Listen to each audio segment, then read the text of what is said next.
Welcome to the CBIA BizCast. I'm your host, Ali Warshavsky, and on today's podcast, we speak with Kristen Cusato of the Connecticut chapter of the Alzheimer's Association.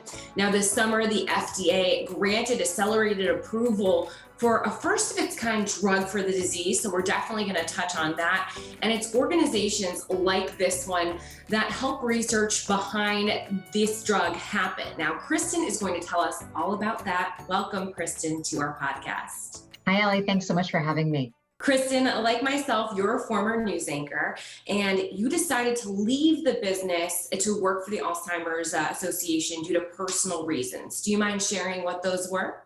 Yeah, absolutely. So in 2009, I was actually working at a TV station in San Diego, and my mom back here in New York was diagnosed with a form of dementia. She was my best friend, and we talked every day, and we knew something was happening. And then after multiple doctor's appointments, we eventually found out that she had Lewy body dementia, which is another form of dementia. So with that diagnosis came my decision, and I packed up 14 boxes, grabbed my cat, my beach bike, and I headed east, and I was with her through the journey. So Mom and I were together, and I learned so much. I worked back on Channel 8 for a couple of years while I was caring for her and managing her care. And then I decided to work for the Alzheimer's Association. I mean, it's such an amazing organization, and it offers help. And I think the biggest thing that I want everyone to know is that you don't have to go through this alone. You really can reach out to places like us.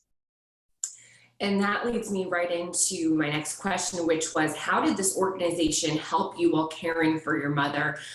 One way you mentioned was it made you not feel so alone. And how does that help others dealing with the disease, I should say, or caring for those with the disease? Well, just to know that there are so many resources available.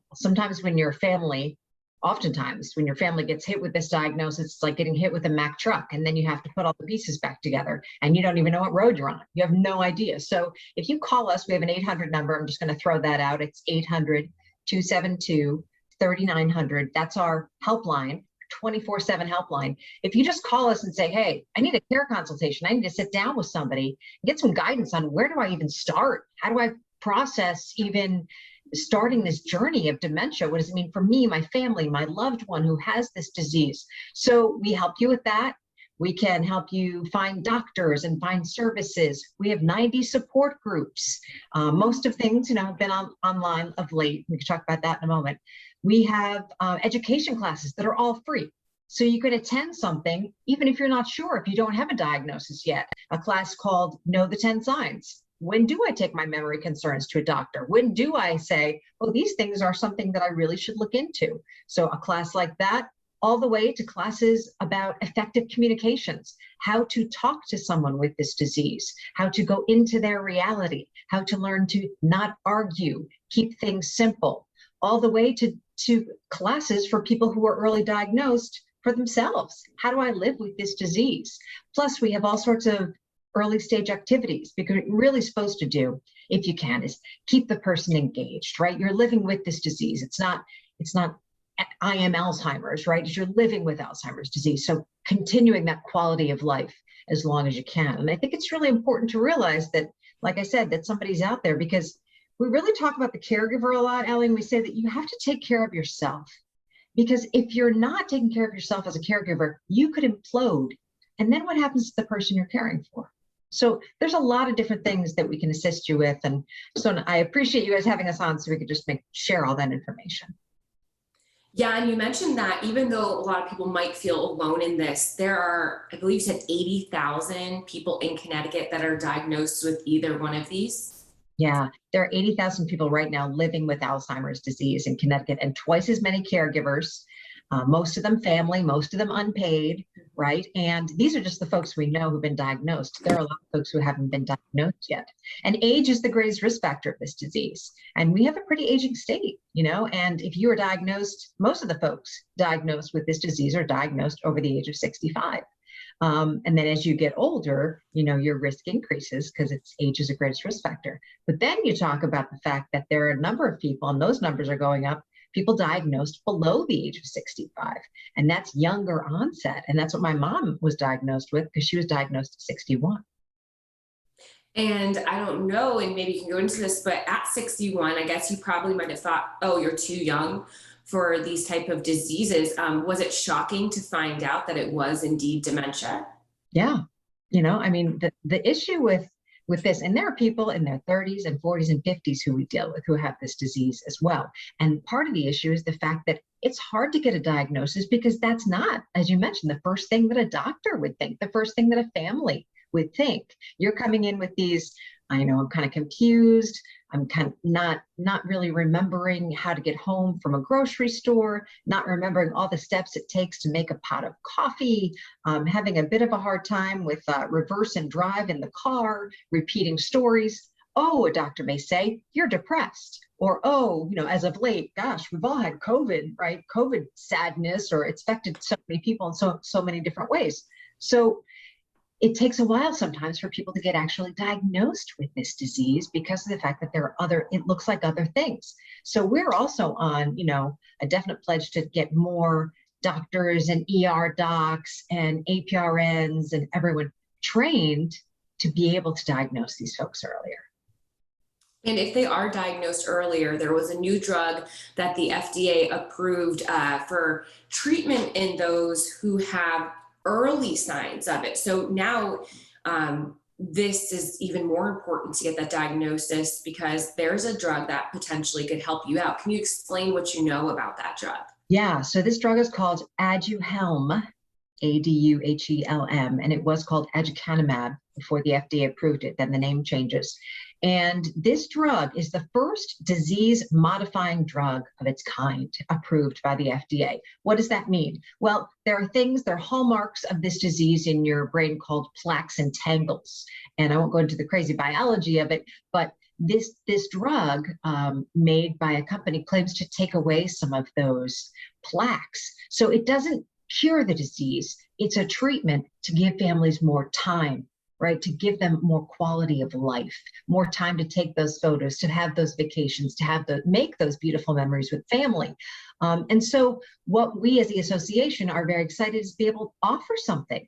There is finally a treatment for families. We're caring for them. And here's our first, and there are many more in the pipeline. So this is only the first of many. It's getting a lot of criticism, but it's the first of many. There are a lot of things going on and like I said, coming our way, which is really exciting because, this is, if we have found out and through different research that changes can happen in your brain up to 20 years before any symptoms occur. So if we could back time this and know about things we can do lifestyle wise or things we could find out earlier, then, maybe we could really finally make some headway on this disease. What are some of the things that lifestyle wise, if you are diagnosed, what do they say to do? I think that's interesting that there's just things you can change or maybe change now to prevent your chances if you have someone in your family. Exactly. With it. So a couple of years ago, the first evidence came out of something we can actually do ahead of time to reduce our risk. I mean, there are so many now, which is exciting, if you can get them all together. One is really keeping your blood pressure in check, keeping it to a certain level. It decreased risk.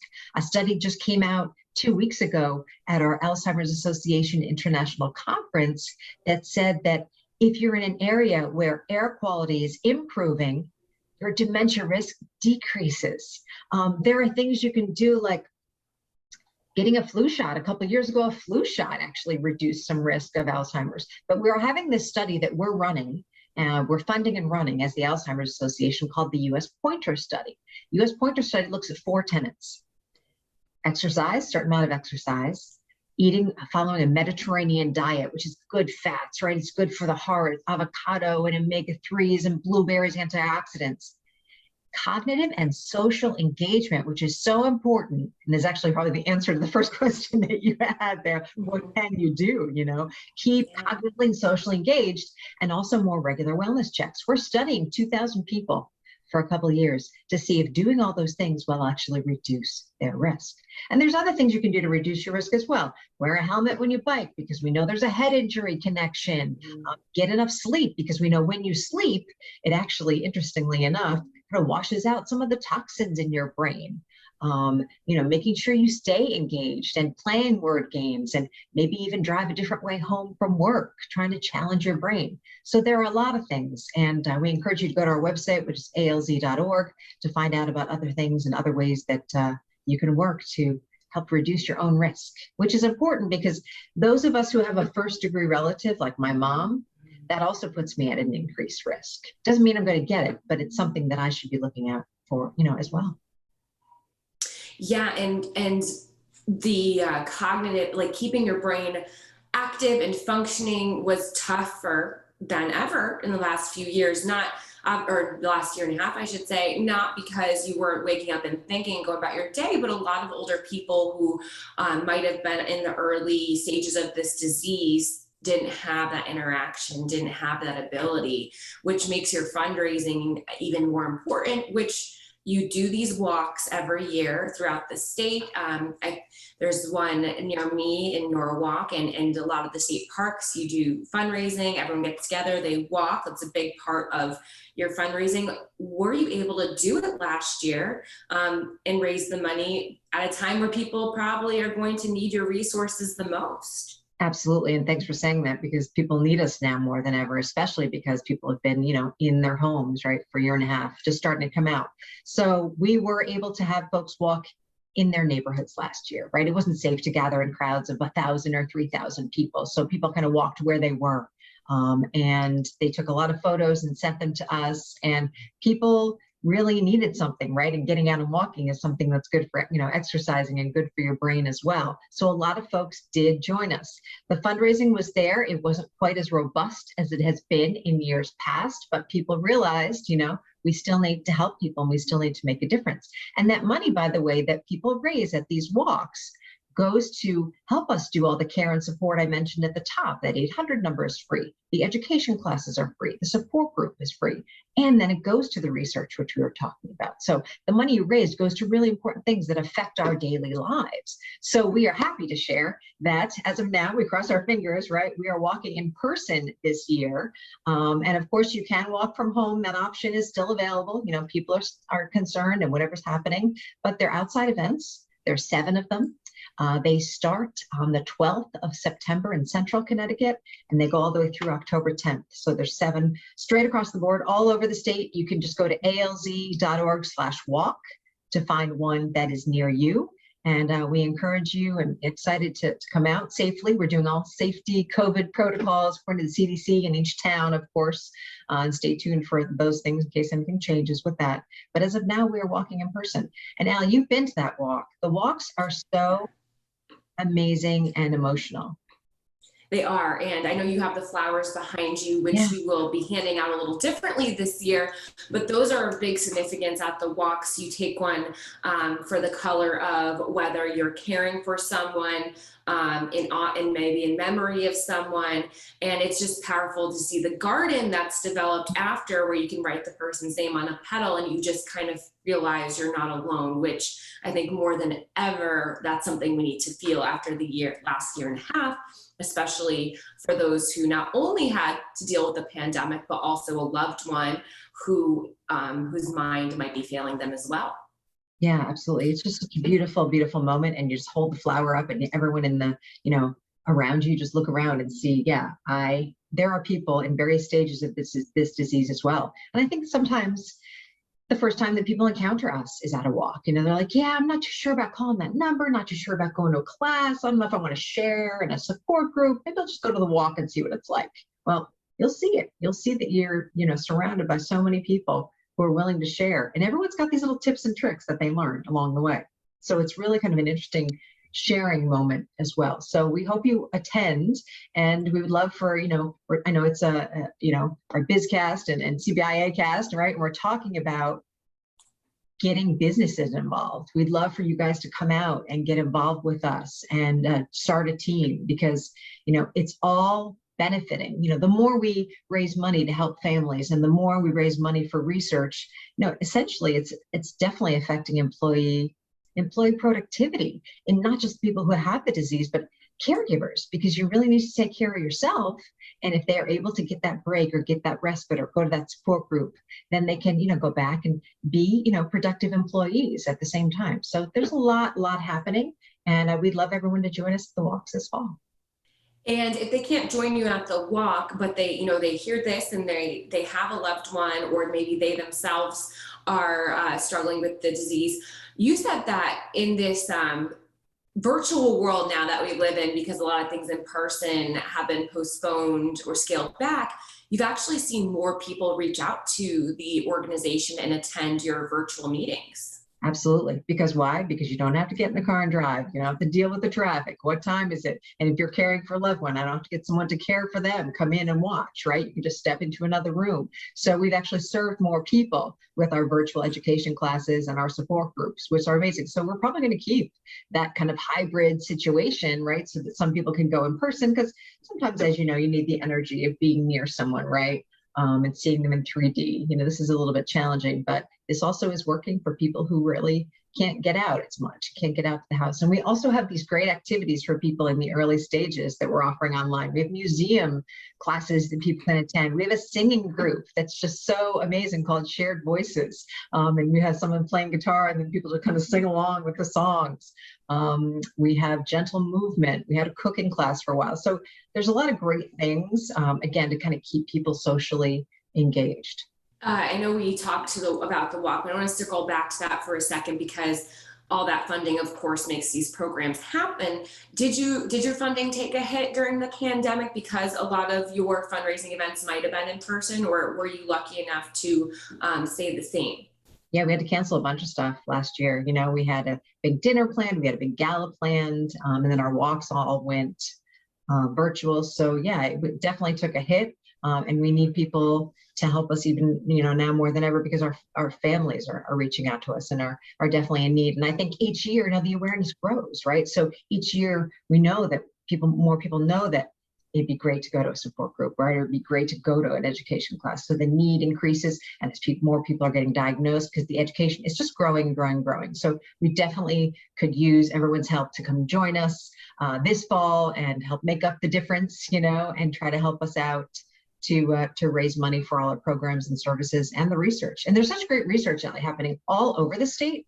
We, as the Alzheimer's Association, are the largest funder of research, largest nonprofit funder of research in the world. And here in Connecticut, we're funding $2.2 million in research at places like Yale and UConn and Jack's Labs. So it's really interesting how we're really going forward, and the money is happening, coming back right here in our backyard to really push this all forward. So you actually answered my last question. I was going to ask about the research being done in Connecticut, and it's so nice to see that it is being done here, right, to help these 80,000 people. One thing I did want to ask you, for anyone who's listening, what tips or tricks did you personally learn as a caregiver that you think people might benefit from, that they might overlook? So I think one of the biggest things is, as I mentioned earlier, is really going into their reality. So I think that your loved one is in their reality, and it's a brain disease, right? So their brains are actually shrinking, right? Their brains can't comprehend, or, we say cannot compute the way that it used to. So talking a little simpler, not offering so many options, not hammering them with question after question after question, because at one point they're going to lose track. And I'll tell you a quick story. So this is before my mom was even diagnosed, and we were starting to notice some issues. She came to visit me in San Diego. It was earlier the year she was diagnosed. And I remember we were walking along the boardwalk that goes along the sand. I said, "Hey, Mom, do you want to stay on the boardwalk or you want to go on the sand?" Silence. "Hey, Mom, did you want to stay walking on the boardwalk or did you want to step over and go to the sand?" Silence. And I'm like, "Mom." And she goes, "I'm thinking." So every time I hammered her with a new question, I had it start all over again. So she's like, "Boardwalk, sand, do I?" And I hammered her again. "Okay, start fresh." Okay, because your brain, again, it's processing disease and it's hard to kind of compute. It's hard to understand that. So slow, ask one question at a time, maybe even offer two things. Would you like a tuna sandwich or some chicken? Versus, "Hey, open the fridge and pick something for lunch."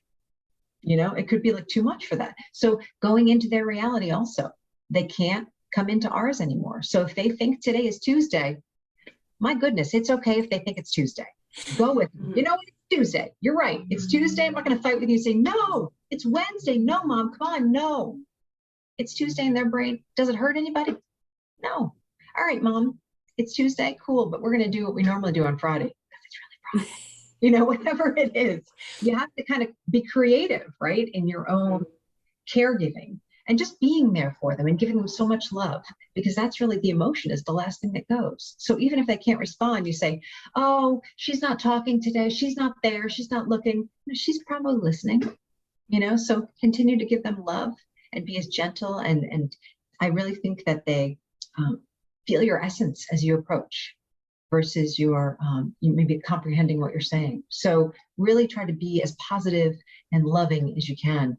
Just keep giving them love, you know, and try to learn and educate yourself along the way. And I think, and you would probably agree with me, that also giving yourself love as you deal with this, because as someone who has or had a grandma who had it, you get so frustrated because all of a sudden their processing is different or their moods are different, and there's nothing you can do. There's nothing they could do, right? If they could change it, they would. But it's so easy with all the other stress going on in your day to flip that switch and go into aggravated mode. But you gotta learn. If you get aggravated, just step away. Step away, take a few deep breaths, realize it's the disease talking. She didn't mean to snap at you. He didn't mean to snap at you like that. It's the disease. There could be something going on with them. Maybe they have to, and it'll be simple. Maybe they have to go to the bathroom and they can't explain it to you. Maybe, maybe they're hungry. Maybe they're uncomfortable where they're sitting, you know, and they can't really quite come up with the words. So you kind of have to be a little bit of a detective, but try to lead with heart and lead with kindness, you know, as much as you can. And if you do get frustrated and you do make mistakes, forgive yourself. It's hard. Caregiving is the hardest job I've ever had to do. You know, and watching your loved one slip away is the hardest thing. It's infected my entire life. It changed my entire, you know, trajectory of what I want to do in my life. I feel like my mom gave me a second career with her disease. She's like, I can't control having this disease, but here's a present for you, because she always took care of me. So she's still with me. I still feel with her. She passed away 8 years ago now. It's been a long time.